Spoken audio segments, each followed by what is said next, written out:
What's up, y'all? This is 1T, and today we are appreciating Rumble in the Bronx. Rumble in the Bronx stars the stuntman, myth, and legend himself in martial arts cinematography, Jackie Chan. Even though this wasn't his first American debut of the actor, it was definitely the most successful during that time. In fact, the most successful movie during its run, period. This shot Jackie Chan's American stardom through the roof. What made this movie amazing was not the acting or the set, since it was set in New York but shot in Canada. It was the action and the stunts. Jackie and his stunt team went through hell making this movie, introducing us to what true dedication to the art was. So without further ado, let's get into the movie. One time for this amazing silhouette shot of the plane flying through the sunset. This plane takes Jackie Chan, who plays Keung in the movie, to New York, where he meets with his uncle. Keung is visiting to celebrate his uncle's wedding, and his uncle is more than excited to show him around his marketplace that he is selling. Before all of that though, of course Jackie got to show the American audience what these hands look like in this movie.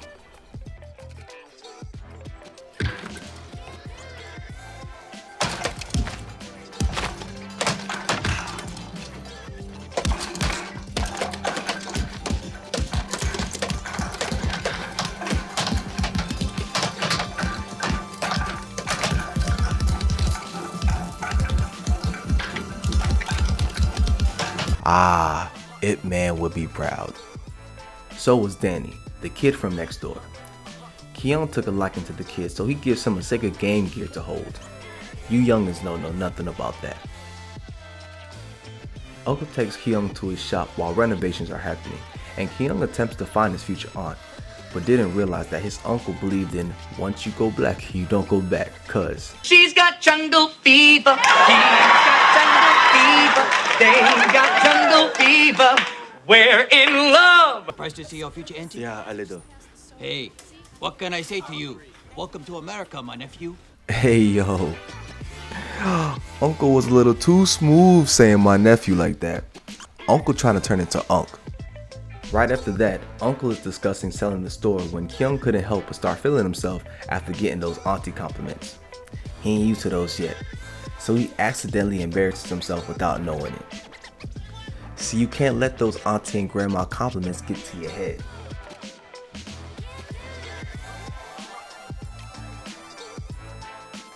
Later that night, Keung is trying to get some rest when a street race is happening with two rival gangs outside.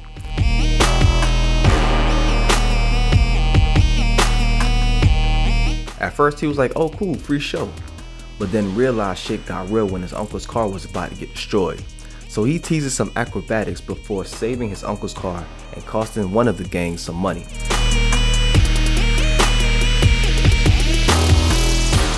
Uncle wedding's a smash, and while the reception's going on, Keung starts sipping for Elena, the new owner of Unc's supermarket. Thanks, I'm happy too. If you need help, I stay longer. While Keung is helping Elena get settled into the supermarket, they notice someone trying to steal. Elena confronts the thief, but things go left real quick. Luckily for Elena, Keung is here and he ain't having none of that today.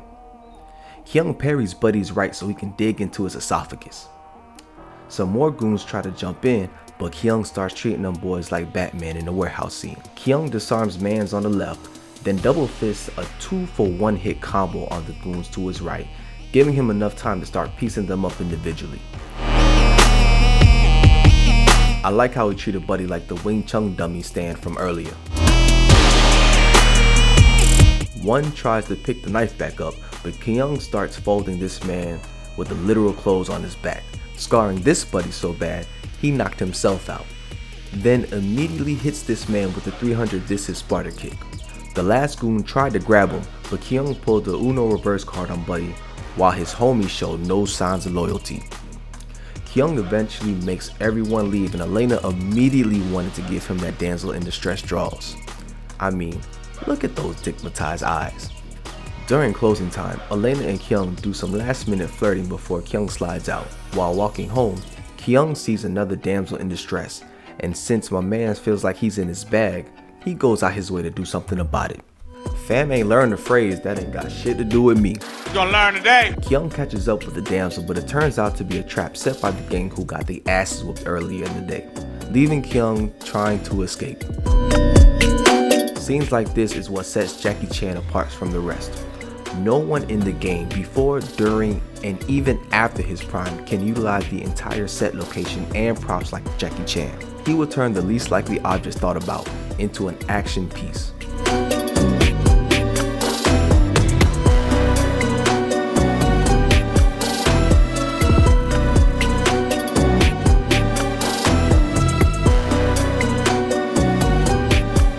The chase, however, finally corners Keung into an alleyway, and this scene was burned into my memories from childhood.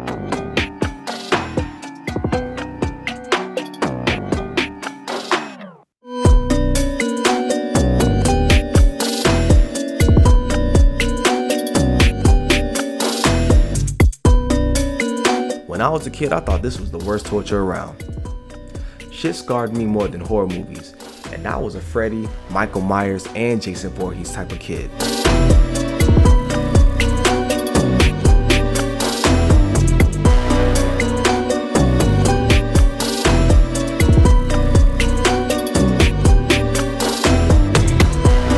Luckily for Keung, there's always that one guy who does too much and ruins the fun for everyone, so that gives him a chance to escape. Bro, put Sonic in that Game Gear. That's what I was on back in the day. But as we can see, we find out that Danny's sister, Nancy, is in fact the gang's leader, May. They get into a little argument about him always being abandoned when Keung shows up the Walking Dead style. She realizes this is Danny's friend and tries to play it off like she cares. I don't believe you. Keung wakes up to Danny explaining how they helped her when he heads out to check on the supermarket. Of course, while out, he runs into the same gang in the middle of the day. They not only terrorize him, but everyone around him. This is also how I know it wasn't actually in the Bronx. I'm putting money somebody else is going to do something besides Keung. Especially if it was the store owners. Man, one of those riders would have been on a shirt. But we see Keung doing the same acrobatics that he was displaying last night as well.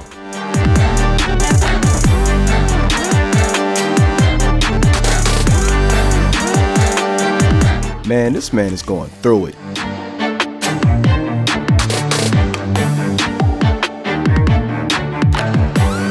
See, nobody doing stunts like how Jackie Chan was doing stunts. That man was built different.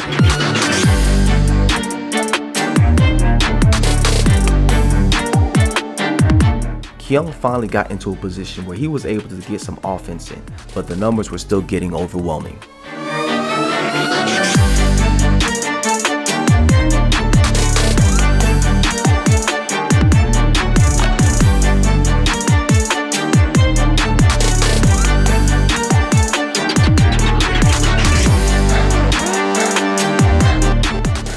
Keung finally had a chance to breathe until motherfucker Snitch McGee over here ruins the moment.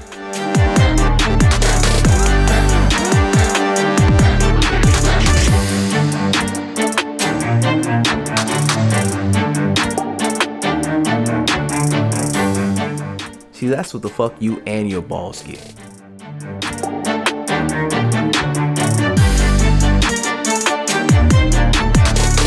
Keung finally gets cornered and gets taunted enough for him to literally start beating that ass before sliding out again. This leads into another infamous stunt performed by the stunt god himself. My man's hit a true leap of faith right here. I feel like this is where the moment Americans was like, oh, that's him Chan right there. Keung manages to get away, while at the same time these MIB agents are making a deal for some stolen diamonds worth $7 million. Of course, things go south, and Keung and some of the gang members are caught in the crossfire. Buddy thought it was a good idea to investigate and immediately regrets it. He grabs the diamonds and slides out.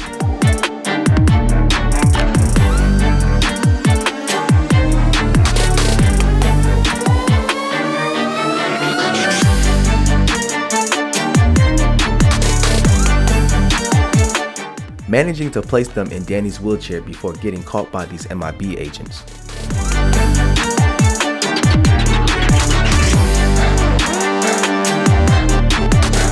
Luckily, Troll comes right on time and everyone gets away with their lives. Keung takes Danny to his spot while Nancy's in there and she hides to avoid her face. And at the same time, Danny praises his sister enough for the guilt to hit her hard enough for her to reveal herself. Keung sees who it is and... Nah fam, I'm ruining that whole moment. That bitch tried to kill me. That would have been my first hello to her ass. Thank you. Oh, thank you. Beta! Meanwhile, the cops try to interrogate Angela and the Men in Black agent, but they have nothing on either one of them, so they have to let them go. Keung is about to leave his apartment when he runs into these MIB agents and mistakes them for FBI, so they talk to him for a little bit and then they let him go. Keung heads to a nightclub to meet up with Nancy. Are there not toxic women in China? Cause bruh is simping hard. He sits with Nancy for a drink and immediately runs into the ops. Bro, she brought you to where the ops chill at, and you just gonna go along for the ride, no problem? Beta!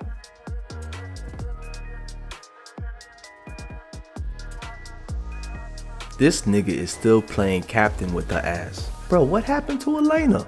What's up with that storyline? Well, Jackie Chan was actually filming and making it up as he goes, so him deciding to simp was actually another last minute change. But poor Elena, her store ends up getting trashed because Keung is trying to get some gangster draws. The Men in Black agents are not too far behind now that they know what gang Angela was in. Your life deserves to be much better than what it is. Can I have some ice cream? Sure. You see, this is what the fuck I'm talking about. Man, be a alpha male, not a beta male. The newlyweds were distracted long enough for Angelo to ambush Danny, thinking the diamonds were still in the wheelchair cushion, not realizing that the cushions were switched. To make things worse, Angelo was getting his people off because of him. Now that's fucked up. Keung returns to the store to find out what happened, and she says this is all his simping ass fault. Bruh, she cute and she owns a business. Keung out here fumbling bags. City boys down 3 points. Keung tries to make it up by going straight to the lion's den. Once he gets there, Keung calls everyone out. You are all garbage. Get ready to slumber. And just before the gang leader is about to put Keung on a shirt, he plays the real men use their hands card.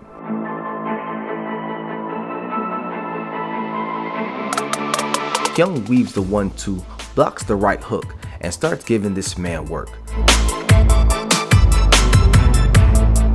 Tony's Sparta kick gets Keung off the table, but Keung returns with a spinning right dropkick that could have slept him, then sets him up for counters that eventually knocks him off the table.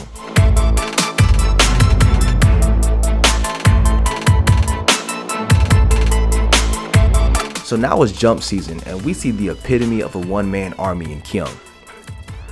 Those two boys caught strays for no reason. So now Keung turns the whole spot into a playground to beat ass. Now Jackie Chan's budget wasn't the best for this movie, and to make this iconic scene happen, bruh actually went to one of those used item warehouses and bought the entire thing out, negotiating a bundle deal, which is a smart move for anyone with a small budget movie. These stunts and choreography is something to be admired. Told that man to chill out.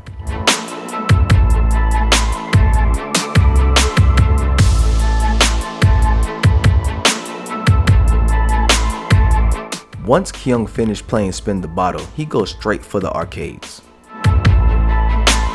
Them boys banging on the table like they trying to get the highest score in pinball.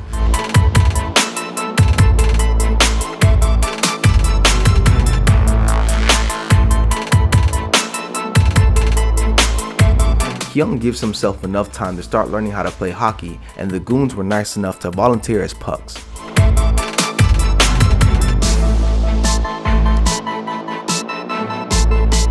Jackie was about to end these men's whole existence when Tony accepts the L and lets Keung and Nancy leave. Keung leaves with more peaceful words, making everyone feel bad somehow after getting violated in their own home. That's when one of the people that got kidnapped comes in and everyone finds out who the MIB agents are and what Angelo did.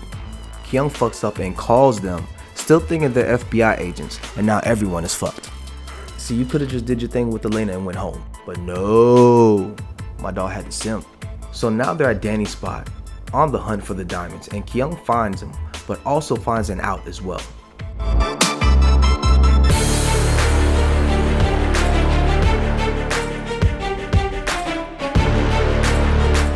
He gets the drop on them and tries to sleep them, but Buddy is tough.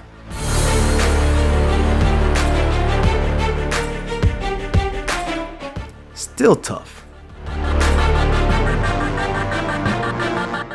Alright, not tough enough. So he and his boys get tied up. Keung speaks to the boss and demands a trade, and then heads straight to Elena's supermarket. He shows her the diamonds and explains the situation, and she understandably responds, You help me. Why should I, huh? Those devils can die. Cause fuck them, that's why. MIB is also at the supermarket and destroys all of Elena's hard work.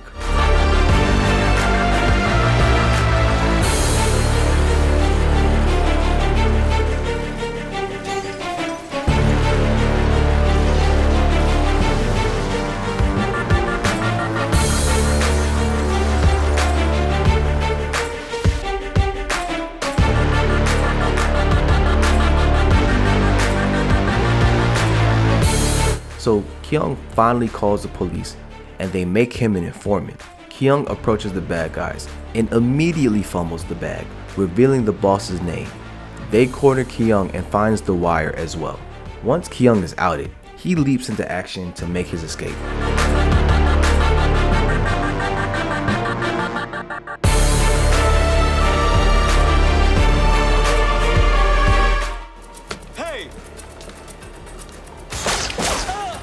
Nah, Buddy's smooth and dumb at the same time. He had to put the cigar back in his mouth to shoot. Smooth, but dumbass gon' yell out hey first. Why do movies make people do that shit? Keung slides out to follow suit. The chase leads them to a hovercraft and now it's a high-speed water chase. Keung does his usual acrobatics to get to the craft.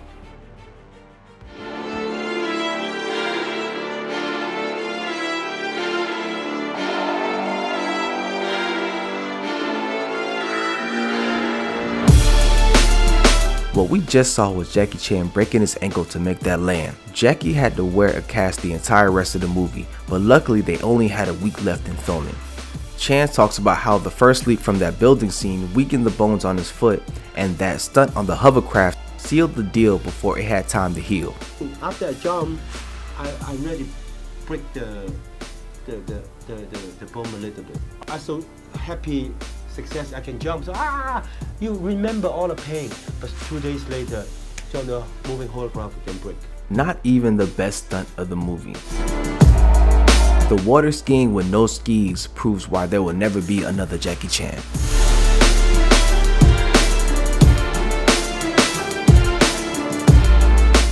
So now everyone is on their tail, forcing the bad guys to take the chase back on land.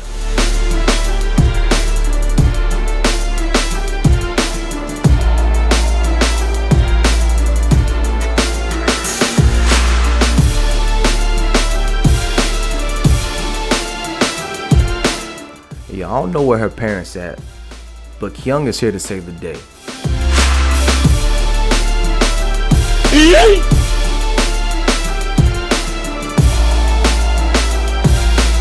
Keung gets back on the craft and hangs on for dear life while the goons break all types of traffic laws.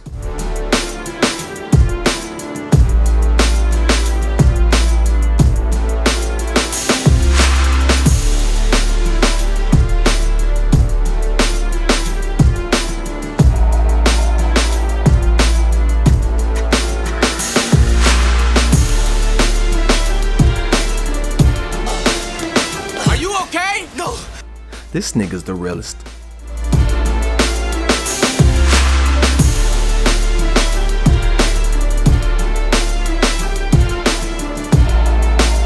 My man is not letting that cigar go. Keung takes matters into his own hands and GTA's the GTA looking car to take out the hovercraft once and for all.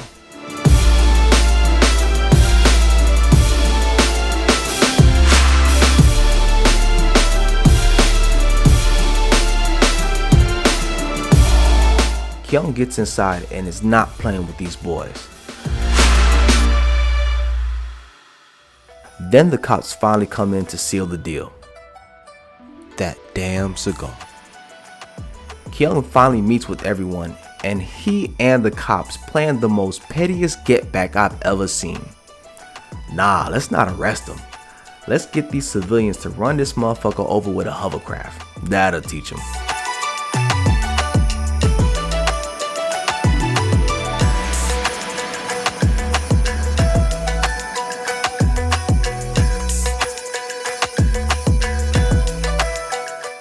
And that's how the movie ends. Like classic Jackie Chan movies, the end credits show the bloopers and the stunts, including all the risks that these maniacs do for our entertainment. Peak Jackie Chan movies are always a roller coaster of action and excitement, and this movie was the peak of the peaks. An easy 5-star knockout. The best fight scene in this movie obviously goes to the warehouse scene, with great choreography, stunts, and the set coming all together to make this a work of art of a scene. The next movie I want to talk about is The Transporter. Like if you like the video, subscribe if you like the content. Until next time, y'all be easy.